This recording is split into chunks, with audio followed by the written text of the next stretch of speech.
السلام عليكم ورحمة الله وبركاته. كلنتي وناكسن أصحابي ملك الصوت نجد ونسان كسر هذا مركلة يوميت كم إذا برنامج شذا عن ذي وكوكو تلاقلني وبرنامج كيني لبعض ما أنت وخميس تاريخنا وسجالي لبعضن كجنايو سنة كلبكوني لحية لبعضن قد بدأ برنامج كان ذي كوكو سو قد بنا يو حاكم النقن دورا warbaahinta Mareykanka oo bilaabay inay muujiyaan awoodda ay Iiraan u leedahay gobolka inay waxay rabto ka samayso waa markii ugu horeysay warbaahinta Mareykanku la sheegay inay sida u qiraan awoodda dalka Iiraan haddaba aritan maxay ka dhigan tahay barnaamijka ayaynu ku faahfaahin doonaa madaxweynaha Imaaraadka Mohammed bin Zayed oo booqasho ku tagay magaalada Moscow ayaa kulan la qaatay madaxweynaha Ruushka Vladimir Putin wararka qaar waxay sheegayaan in bin Zayed safarkiisa ay ugu muhiimsan tahay in Ruushka uu kala hadlo Iiraan inaan wax dhibaato ah loo geysan Imaaraadka haddii uu dhaco dagaal Mareykanka iyo Iiraan u dhaxeeya haddaba Iiraan miyay aqbali doontaa sheekadaas iyana barnaamijkan idinkugu hayaa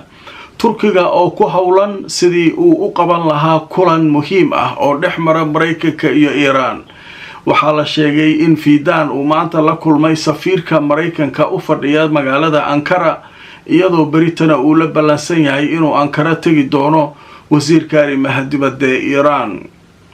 haddaba kulamada maxaa ka soo bixi doona iyana waan idin hayaa qodobadaas iyo wixii warar soo kordha waan idin la socodsiin doonaa inta aan ku jirno wixii soo kordha waa arki doontaa tan iyo intaynu kala maqnayn arinta Iiraan iyo Mareykanka maxaa ka soo kordhay taasoo adduunyada oo dhan ay isha ku hayso innaguna waxaynu diiradda saaraynaa barnaamij kasta wixii ka cusub inaanu idin la socodsiino haddaba maxaa soo kordhay waxaa la leeyahay warbaahintii Mareykanka ayaa saacadihii la soo dhaafay kuwii ugu afka dheeraa waliba waxay bilaabeen inay qiraan awoodda Iiraan weligood xaqiraad way xaqiri jireen warbaahinta reer galbeedka Iiraan waxay gashay male dhaqaale la'aan ku dhacday kan waaye ayatullaahiga waa la ridayaa udinkacaanka meesha ka sii baxaya mudaharaadayaasha ka adag way u daadanayaan xarumaha dawladda ciidankii uu kala waxaasay faafin jireen laakiin hadda waxaa leeyahay bilcagsi way maanta meesha ay marayso Iiraan xoogay leedahay la iska jiray waa warbaahintii ugu afka dheereed Mareykan kuwa reer galbeedka iyo wixii oo dhan hadda way isbedelayaan nimankan xoogay leeyihiin alle meel waxa la arkay ma aqaanani iyadoo waliba maanta ay midowga Yurub ciidanka ilaalada kacaanka Iiraan ay yiraahdeen waxaynu ku darnay liiska argagixisada shalay idin sheegeen maanta ay shirayaan sidii ay dhacday way ku darnay laakiin wax macnaa taa sameynaysa malaale haddaba marka arintu soo wararkii ugu dambeeyay arikan laga qoray telefishinka la yiraahdo Sky News wuxuu sheegay journalka weyn ee la yiraahdo Wall Street Journal ee ka soo baxa dalka Mareykanka inuu sheegay in Iiraan inkastoo dhaqaale xumi ay baahsan ay la kulantay oo dhaqaalaheedu uu aad u liito haddana waxa uu sheegay in Iiraan ay haysato awood ballaaran oo kayd gantaala ah marka laga hadlayo bariga dhexe waa dalka ugu ballaaran ee haysta gantaalaha halista ah ee gobolka bariga dhexe oo dhan taasoo awood u siinaysa Iiraan inay beegsato hadaf kasta oo ama meel kasta oo ka mid ah gobolka way weerari kartaa cid ka hor istaagi kartana male حتى إسرائيل جودهذا ماشي ربطي كويري كرتا وحقرية ومانتا وحقرية وول ستريت جورنال هذا بقى جورنال كو حسو كلا شيء انت اللي أجي هاي إيران إني هيستو جنتالها حالست بدن لبا كن أو جنتال أو بلاستيك إني هيستو أو رددو دو ملدحات هاي kuwaasoo la sheegay inay dukkum daakum ka dhigi karaan bartilmaameed kasta oo gobolka ah oo ay ku jirto Israa'iil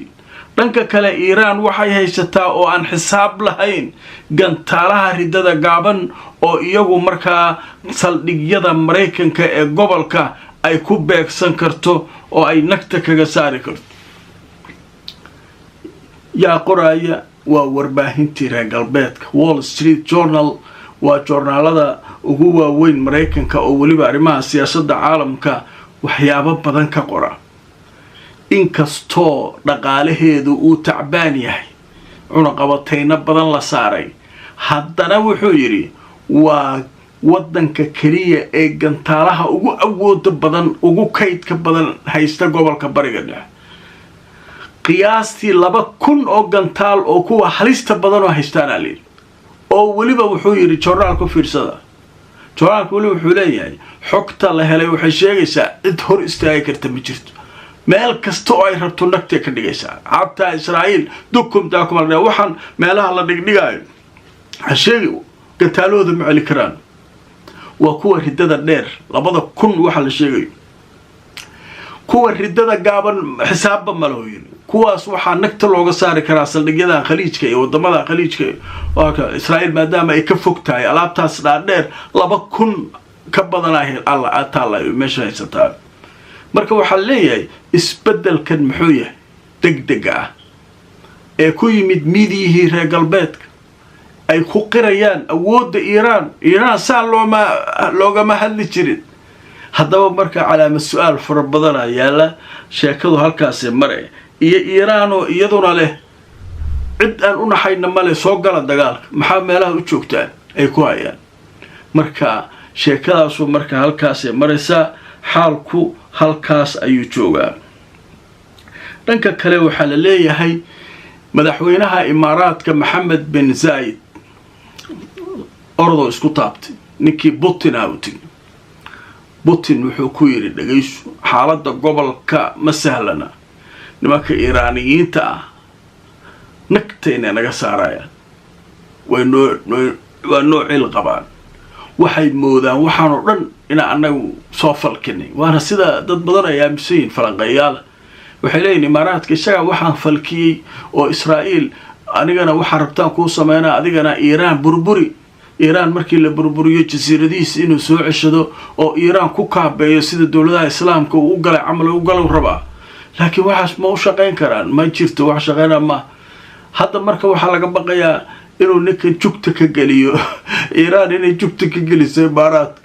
ciile u qabta ayada. marka maadaama Ruushka iyo Iiraan ay saaxiib dhow yihiin ayaa marka ninkan wuxuu u duulay Ruushka heshiisyo ganacsi iyo waxa kan iyo waxaas waa dadka loo sheegay alwlee. laakiin muhiimaddu waxa waa xiisadda ka soo korortay gobolka iyo in Ruushku uu Iiraan la hadlo oo yiraahdo Imaaraadka iidaa, Imaaraadka taabani. marka sheekadu halkaas maraysa. haddaba marka aan tusoo wararkii ugu dambeeyay arrinka laga qoray. wakaaladda wararka ee Turkiga waxay leedahay Anadolu wakaaladda la yiraahdo Ruushka iyo Imaaraadku waxay isla falanqaynayaan xiriirka labada dal ee u dhaxeeya iyo xaaladaha guud ee gobolka bariga dhexe iyo waxa meesha ka jira. madaxweynaha waddanka Ruushka Vladimir Putin ayaa waxaa la sheegay inuu kulan la qaatay dhigiisa dalka Imaaraadka Mohammed bin Zayed Al Nahyan. waxay ka wada hadleen xiriirka labada dal kow iyo arinta bariga dhexe iyo xiisadaha ka jira. aqalka Kremlinka ayaa sheegay maanta Khamiisa in Putin uu la kulmay madaxweynaha Imaaraadka oo booqasho ku tagay caasimadda Moscow iyagoo ka wada arinsaday arrimaha taagan iyo sidii Ruushka uu kaalin uga qaadan lahaa in xiisada la qaboojiyo. marka Imaaraadku marka halkaas uu aaday Ruushku ku daba gambado wuxuu yiri nimanka halay meeshan waxba ka soo socday meeshan waxba ka dhici doonee aan kugu gambado yiri Putino. marka Putin iyo Iiraan iyo inay arkaa ka yeelayaan in kale waa hawl kale, laakiin Imaaraadku halkaas saas u tagaalalay. marka sheekadu marka halkaas ayay maraysaa, iyaduna xaalku halkaas ayuu joogaa. dhanka kale Turkiga ayaa hadday barnaamijkeegii hore waa idinku sheegay inuu maaratay wado bal isu soo dhawaan hadiiba ay hirgelayso. Brito wuxuu la ballamay inuu Ankara tago wasiirka arrimaha dibadda ee Iiraan maantana wuxuu u yeeray Fidan ayaa hawsha ku jira wasiirka arrimaha dibadda Turkiga safiirka Mareykanka u fadhiya Ankara arinta waxay ka wada hadleen Suuriya Iran arinteeda in maartay wax laga qabto marka safiirka Mareykanka arinta ay aad iskula falanqeeyeen Britain inuu iman doono Abbas Araghchi arika marka wada hadal in maartay lagu dhameeyo intii dagaal la aadi lahaa dagaal wax kasta ka imaan kara Mareykankan celceliska hadda oo markaba xaggeedaha asagoo dhig la qabta lahayn inuu ka baxaa laga yaabo meesha soo cararo wax cusubna ma aha dagaal haddii la galo qolaa un jabays marka loo qorshay ma jirto inkastoo la kala awood badan yahay oo Mareykanku dal weyn oo awood badan oo ku faanaya haddana Iran waxay taagan tahay awood kasta lahaa annagu inta karaankeena isdifaacayna marka xaaladaas marka Turkiga ku mashquulsan sidii xalka loo heli lahaa haddaba marka aan tuso wararkii ugu dambeeyay arikaas laga qoray Fidan madaxweynaha wasiirka arrimaha dibadda ee Turkiga ayaa wuxuu qaabilay safiirka Mareykanka u fadhiya Ankara ninka la yiraahdo Prague haddaba warbixinta marka way sii socotay waxa leeyahay wasiirka arrimaha dibadda ee Turkiga Hakan Fidan ayaa Khamiista maanta kulan la qaatay safiirka Washington u fadhiya Ankara isla markaana ah ergeyga Mareykanka ee Suuriya Thomas Prague waxaa la sheegay caasimadda Turkiga Ankara inuu kulanka ka dhacay waxaana uu ka dhacay waliba wasaaradda arrimaha dibadda ee Turkiga haddaba dhanka kale waxaa la sheegay in Hakan Fidan iyo safiirku ay aad uga wada hadleen sidii loo dhameyn lahaa murankan iyo dhibaatadan ka jirta bariga dhexe iyo isu hanjabaadan iyo dhibaatadan in lagu bedelo wada hadal taasoo u dhaxaysa Mareykanka iyo Tehran marka Turkigu kollay wasiirkiisa arrimaha dibadda dadaaladaas ayuu wadaa uu bilaabay marka Mareykankina maanta way soo arkeen kollay wax weyn oo laga soo saaray ma jirin barina waxay is arkayaan Iran qadar xayisiisa kadib wararkii ugu dambeeyay Gaza ayaan idin ayaanu u gudbaynaa haddaba qaybtan waxaanu kaga hadlaynaa xaaladda Gaza gaar ahaan furitaanka macbarka la yiraahdo Rafah ee xuduudka u dhaxeeya Gaza iyo Masar oo warar cusub ay ka soo kordhayaan inkastoo la leeyahay maalinta Axadda ah ayaa la furayaa haddana wali shaki ayaa laga qabaa Israa'iil 11 dowladood oo reer galbeed ah ayaa ugu baaqay Israa'iil inay furto macbarkaas haddaba waxaa la sheegayaa wararkii ugu dambeeyay gargaarkii Turkiga uu doonayay inuu macbar Rafah ka geliyo Israa'iil way diiday oo Turkiga gargaarkiisa waxa laga soo geliyay Karam Abu Salim meesha la yiraahdo macbarkaas laga soo geliyay Turkiga waa la geliyay alaabtiisa laakiin Turkiga wuxuu rabay inuu halkan ka galo halkan marka way diiday Israa'iil